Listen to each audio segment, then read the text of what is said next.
এইটাই বড় কথা। সভাপতি যখন এই লোকটা পেয়েছেন, আমি ইনাকেও বলে যাচ্ছি, মিসকাত করা হয়ে গেছে, আর একটা ক্লাস বাকি মৌলানা কমিটি। তো সেই ক্লাসটাও ইনশাআল্লাহ বুঝিয়ে শুনছে আপনারা সেই ক্লাসটাও করার চেষ্টা করবেন ইনশাআল্লাহ। যদি বলুন ইনশাআল্লাহ। কেন? সেই ক্লাসটা খুললে লাইন দিয়ে পাবলি চলছে ইনশাআল্লাহ। সুবহানাল্লাহ। আমি পাবলিক ভক্তটাই আলাদা হবে। আপনি বলবেন বড় বড় মহাত্মা দরকার হলে আমাদের বলবেন, আমি সারা দামি দামি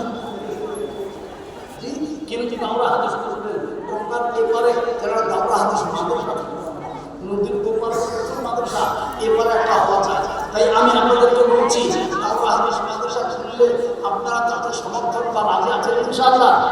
জোরে বলবেন ইনশাআল্লাহ। ওই হাত হাত তুলে দিয়ে বলবেন ইনশাআল্লাহ রাজি। আল্লাহ করুন আমাদেরকে। জোরে বলুন আল্লাহুম্মা আমিন, আল্লাহুম্মা আমিন। তাই আমি আপনাদেরকে বেশি লম্বা চড়া করবো না, আমার ওয়াজ শেষ করার ইচ্ছাও নাই। আপনারা সব শুনেছেন।